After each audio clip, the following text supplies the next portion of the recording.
As South Africa marks Reconciliation Day, the African concept of Ubuntu reverberates large with a theme of strengthening unity and social cohesion in a healing nation. This brings back memories of the Springboks lifting the Webb Ellis Cup at Stade de France in October after defeating nemesis All Blacks. Well, for a broader conversation on Reconciliation Day, the concept of Ubuntu and the Springboks victory, we're now joined by Gabriel Crouse, the head of campaigns at the Institute of Race Relations and Newzroom Afrika's very own sports anchor, Kwena Moabelo. I'm going to start off with you, Gabriel. How did South Africans celebrate the National Day of Reconciliation during today? Greetings and thank you very much. I think that in a certain sense, South Africans celebrate this day. There are as many South Africans as there are forms of celebration. Reconciliation is partly a matter of post-apartheid South Africa putting the pieces of humanity back together after decades of white supremacist rule under the Nat and decades of white supremacist rule before that under the British Crown. But reconciliation is also a term for a thing to do everywhere in the world. And I think that as such, part of what we try and reconcile ourselves with are new challenges, are new grievances, and part of why reconciliation is so important is that when a person is knocked, and knocked hard, their spirit can be broken, and the problem-solving capacity can be destroyed.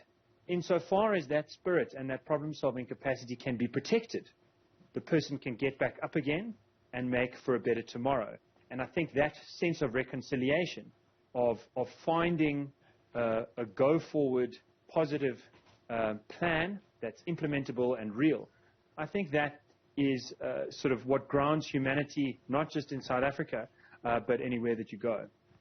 Now, Gabriel, you'll agree with me that reconciliation for this rainbow nation of ours means different things to different people of different races, particularly because of their various experiences prior to reconciliation. So it doesn't take away from who you are as an individual, but it seeks, I'd imagine, to find a common thread that brings us all together. Now, in your view, what is that common thread, and just how hard is the government trying to reconcile people on this day that we celebrate Reconciliation Day? It's very hard. I mean, I think that, from a race relations perspective, one of the encouraging things is that surveys done first by a commission that came out of the TRC back in over 2 decades ago, and then subsequently surveys commissioned by the Institute of Race Relations, have found the overwhelming majority of South Africans believe that their lives have improved since apartheid. Race relations have improved since apartheid. 90% of people think people across racial lines have to work together in order for this country to thrive. So there's a lot of positivity there, but there is also tremendous gloom, trust deficit, and a kind of pessimism that becomes a self-fulfilling prophecy. And I think its biggest driver is unemployment. And I think the reason that it's unemployment is because the Institute of Race Relations surveys, when you ask people what's the biggest unmet challenge in this country since apartheid, it's unemployment.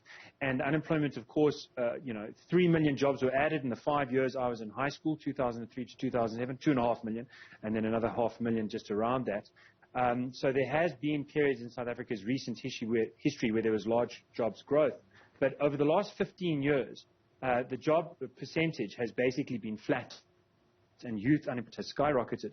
And people who don't have the basics, don't have a reason to get out of bed in the morning with an expectation, hey, I can add value and I'm going to be rewarded as an adult, as a taxpayer, as a contributor to my family, to my elders, my parents who took care of me, to my children if I'm so blessed. People who lack that, their spirit gets crushed. And when you ask yourself, what is the government doing to address the employment or unemployment crisis, I think the answer is pretty much, it's actually making it much, much worse. The interventions coming out of Minister Thulas Nxesi's Labour Department have been to increase the red tape, to increase the racialization, to chase away foreign investment, to chase away local investment, talk of expropriation without compensation. We know from ANC delegates has made it harder for people to attract investment into this country. And when you chase away the money, you chase away the jobs. So, the right way to get reconciliation back on the go forward, in my opinion, is to make it easier for people to do business, make it easier for people to get from A to B and add value, and to support those, through grants and so on. The grants is probably the most important backbone at the moment to over 20 million households, or 20 million people belonging to about 7 million households. It's a major part of the income stream, and without that, I think the Rainbow Nation would be torn to pieces. But with it, we are in a holding position. So the government's been good at rolling out those grants, but not good at helping people get to the position where they're earning more by working more. And I think that's my main message for reconciliation. Yeah, we need to reconcile ourselves to work. Allow me to bring Kwena into the conversation. And that's because we want to talk about the Springboks, which is why he's here as a sports expert.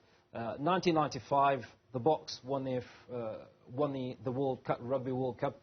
First time they won the Webb Ellis Trophy. Yeah. And President Nelson Mandela said one thing, and he said that sport has a power to unite people and to build bridges. Now, the Boks have gone and done it again. And in lieu of that, we were given a holiday yesterday.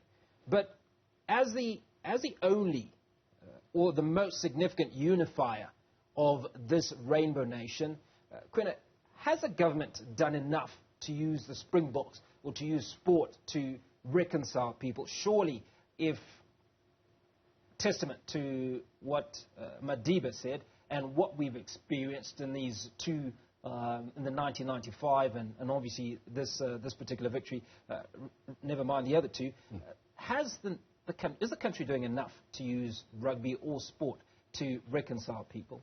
A simple answer, no. It's a moment of euphoria. We get excited for a week or so. I mean, I always say that in that week when we were celebrating the Springboks and Siyakolisi and we were all stronger together, there were other conversation on the side was the Proteas. And there was like, what is this black guy called Themba Bavuma doing? He's costing us the game. If he wasn't playing, things would have... So you can see that it's a small section, but I think the biggest challenge is to say we have realized that the Springboks are able to unite us to a certain point. But how do we harness that energy and take it out beyond just those 2-3 weeks of euphoria, but beyond sport and take it to everywhere else? Because right now it's all forgotten. Stronger together, people are making jokes about it. Other political parties have been against it also, that it was just a slogan, nothing much to that. So to answer you simply, no, we haven't done enough. And I think we can do if there is just some intention from government. So Gabriel, you've heard it from a sports perspective. You know the story. You know its success. And I suppose the question is, from your perspective, were it more civil society, more governance issues, and the government itself, how do we harness this gem of sport, this gem of the Springboks, to rally behind the troops, use it to reach out to the little boys and girls in the townships across South Africa and bring everybody together on this day and beyond? My blood is green, and it has euphoria in it when I recall our latest victory. And I think that spirit I was talking about earlier, that reconciliation to one's reality, coming back to terms with where you are with a plan that's implementable to improve your situation, that is a very real necessity in any person's life. And what a sporting victory can do is lift one's chin and opens one's chest, and to feel a bit proud again for a minute and feel, hey, I too can go forward and succeed if I work tenaciously hard. I have to say that Siyakolisi, when he was first made captain at his first press conference, he was asked about his attitude towards inspiring others and race and reconciliation, this kind of thing. And he said that he didn't want to be the best black flanker. He wanted to be the best flanker of all. He didn't want to represent and inspire only black children. When he looked out, he wanted to represent and inspire all South Africans, and that he wanted to lead a team in which every player had that same attitude. And I believe that he succeeded in that. And I think that most South Africans buy into that, partly because Institute of Race Relations surveys, we've asked people, thousands of people through different years, different methodologies, do you think that the sports team, the national sports team, should be chosen on merit or with racial considerations? And 90% of black respondents in the last survey said no, just merit. And that average 90% has been more or less where it's been over the last 6 years. So I think most people know that if we just compete together on merit, we've got a great pool of talent and a very diverse body of human beings, body politic, and we can bring together surprising tenacity that can undo the best in the business. Now, you transfer that business from rugby to soccer, I think, or cricket, or you transfer it from sport to mining, or to transport, or to logistics, or to IT, or to research and development into curing diseases. I think South Africa has immense and underused talent, and that a huge part of the reason that we don't use it is because we kind of get stuck in cookie cutter race politics instead of taking that Khaleesi attitude of, you know what, I came from a hard place. I had brick for a toy when I was a child. I was hungry, and I worked. You're making some incredible points, but unfortunately, we've run out of time. And I'm going to give Kwena 30 seconds before he takes over, because the next segment is his, and he's talking sport. Kwena, the Netball World Cup, which we hosted this year, do other sports, the smaller sports, if you will, offer us an opportunity to bring the nation together? Well, they do. I mean, the netball, and I'm glad you mentioned netball team, because it's one of those squads that is quite diverse. It's got it's a rainbow team, and it has done very well. Unfortunately, because it's a smaller sporting code that does not get that much coverage, we don't hear much of those stories. I mean, we've had a black captain for a very long time for the Spa Proteas, who has done very well and quite successful, which I think she stopped playing this week. She announced her retirement from international netball this week. But she's been there for a very long time and served the sport. So I think we can learn from those, and as long as we bring out those good stories to tell about the successes, then we can, the energy can spread beyond just the field itself, the field of play. Gabriel Crouse, appreciate your time, Head of Campaigns at the Institute of Race Relations, and Kwena Moabelo, who's our sports anchor, speaking to us, unpacking the issue around Reconciliation Day, and just what effect or impact sport can have